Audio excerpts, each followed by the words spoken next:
Hey everybody, welcome to another edition of Mr. and Mrs. My name is Ray McElroy, her Mr. And I'm Michelle McElroy, his Mrs. You better believe it.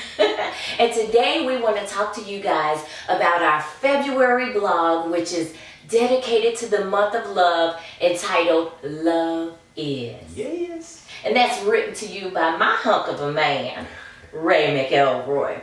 Honey, tell us, what made you write a blog about love and title it Love Is? You know, because some people might feel like Ray wrote that. I thought Ray was more macho than that, you know? Well, you know, I think a lot of people have a different perspective on what love is. If you was to finish that statement, if you asked 100 people, you probably get, 100 different responses to the answer to that question. And I thought I knew exactly what love is when I was a younger man. Love was for me, that feeling that you got when you saw that special somebody from across the room or across the street and you hadn't seen them in a while. Or love was those goosebumps and kind of all of that stuff. I thought, love was, me getting what I want when I wanted it. And love was when you was doing what I wanted you to do. And, that was kind of what I thought love was. Of course, now I'm older and I'm got a greater understanding of what love is. And so I figured, there may be some other people out there that had the same misconceptions that I had. And so that's what really motivated the blog. Yeah, and it made me think about when we do our premarital counseling, how we always ask people, why do you want to get married?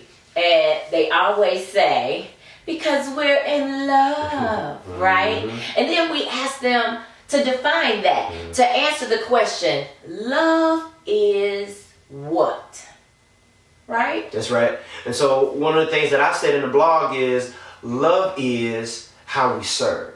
And I think it's important because, we think love is how we feel, but love is not primarily a feeling. And I want to say it like this. I'm just going to be honest. I don't always feel like serving my wife. Yeah. Particularly when the game is on. Oh. In the fourth quarter. Here we go. With the contest and balance. And all of a sudden I hear that, Ray, please, honey, would you? Now y'all know I don't sound like that. Yeah. Now I'm not saying that my wife does that. I'm not saying she don't, but I'm not saying that she does. But what I'm saying is, I don't always feel like being a servant. But here's the bigger issue. Love, everybody, is not primarily a feeling. Right. And love doesn't always present itself an opportunity for you to demonstrate it when things are convenient or when it's easy or when things time up just right. And so if I say that my boo is the number one most important person in my life outside of my relationship with my Lord and Savior Jesus Christ, well then I have an opportunity to prioritize her above everything and anything else. Yeah, and don't get us wrong, guys. We're not saying 100% of the time you must ignore your feelings and serve. That's right. What we're saying is that there may be times where you don't feel like it, that you just suck it up and do what needs to be done. But then there are other times when we have to consider the other party. You may be exhausted or you may even be sick, and you can't fulfill those things. But the important part is to communicate through it. Like, for instance, I give Ray what I call a honey-do list. That list is about this long. Yeah, and this wide.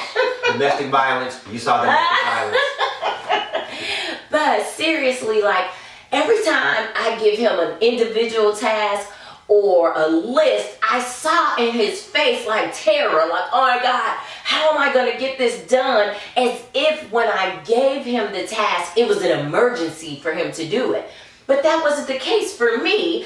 And so I needed to communicate to him, honey, these things don't need to be done immediately. However, in a reasonable time frame, and then I had to communicate the time frame and maybe even prioritize some of the things for him so he knows what's important to me. But the big lesson, the big learn for us was to communicate through our serving, so we make sure that we're getting the proper credit for what we're at least attempting to do. Yeah. Love is how we serve, but love is also how we give. Yeah. Not necessarily what we get.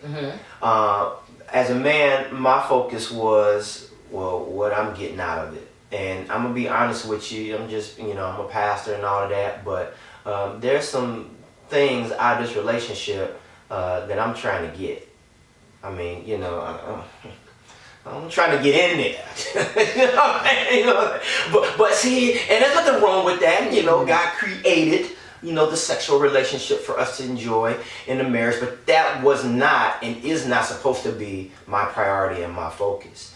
And when it's my priority and my focus, I lose every single time. But when my priority and my focus is, how can I give? How can I bless? How can I add to? Without any expectation of anything in return, that's when I win. That's when I fill her emotional tank. And that's when many times it's reciprocated back to me. Yes. And there's two things that I want to add to that. It's so important, guys, that you know your spouse's love language, because I want you to get credit for your giving.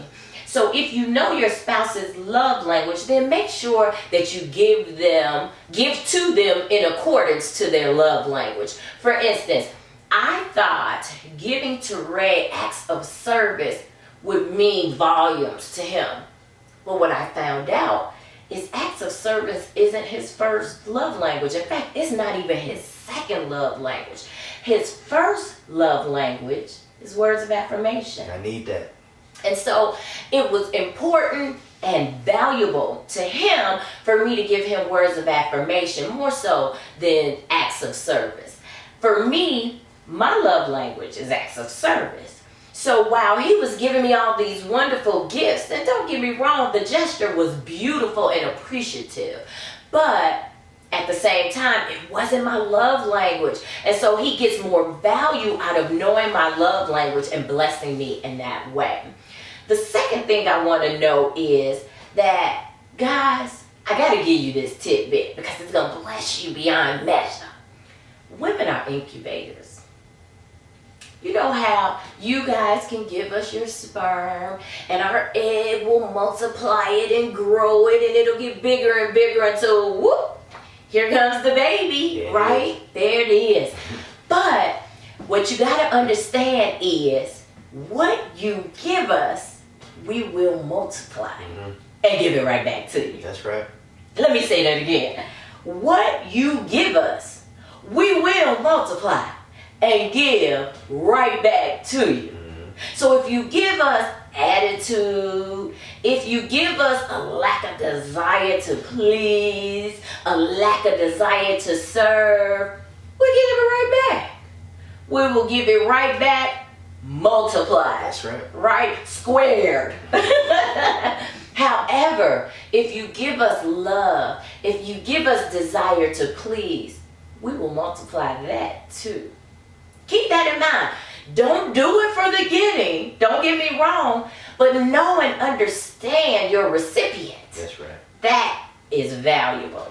The love is how you serve. Love is how you give. And the last thing that I wrote about is love is about fulfilling the other person's need. And Michelle kind of touched on that a little bit. Many times, our natural inclination is to give to our spouse based off of what we think they want. And many times the natural inclination is based on what we want. And so a lot of times it's out of lack of understanding as well, and understanding that people and your spouse will change over time. When we were in college, this is a cute example, but I gave her roses all the time. Is what I saw on TV, and is what kind of, all the other guys were doing, and so, and quite honestly, it's all the brother could afford in college, and so I would do that, and I would see her face light up, and she was really appreciative of that gesture. And so, when I was making some money, I'm like, okay, I ain't gonna just give her one rose. I'm gonna give her a dozen roses, 2 dozen roses. Long stem. I would do that, And I'm thinking, well, she got excited about 1 rose. She gonna be all over her brother. If she get a dozen roses, right? It's gonna be awesome. I'm gonna be on and popping up in this thing, right? And I would, after a while, I would notice that it wasn't the same response. And I'm thinking, well, where's the disconnect? What's going on? And what I didn't realize is I was giving to her, I was fulfilling something that I thought she wanted, but it wasn't what she needed. She changed. She actually, her favorite flower wasn't roses anymore, it was lilies. And so, to Michelle's point, so many times our efforts can be good intentions, but they can be in vain if we're not understanding exactly what our spouse needs, but we're giving to them out of what we think they want. Yeah. And it's so important to, again, make sure that you ask them what their needs are and you communicate through that. Because like even recently, and I think we talked about it, and yeah, we got permission to share. But even recently, Ray, I had been working hard and long hours, and Ray did this huge gesture, he was like, oh, you've been working long hours, let me run you a bubble bath, and then I'll bust out the massage table and give you a nice massage. Now ladies, don't get me wrong, that sounds real good, right? And very thoughtful. However, I know my husband, right? So after all that massaging, I knew he was going to want some action, right? And I had just worked some long hours for multiple days in a row. So my concern was not being able to fulfill the end game for him. And so my response to what he did was not delightful. And that, for him didn't feel warm and fuzzy, and it lacked the feelings of appreciation. Now, the good news is we're 24. So by now we're well versed in communicating with each other through difficult situations, because clearly he was not happy after all of that effort he had put into getting this done. And I didn't want to discourage him from doing it at a time when I needed it and wanted it, right? So we talked through it, and it was difficult, it was rocky, but we did it with a curiosity to learn each other. And guys, I just want to encourage you to keep that curiosity to learn each other, because once you think you know, you are in a bad place. You are no longer giving your spouse what they need. You're no longer fulfilling their wants and their needs. You're fulfilling yours.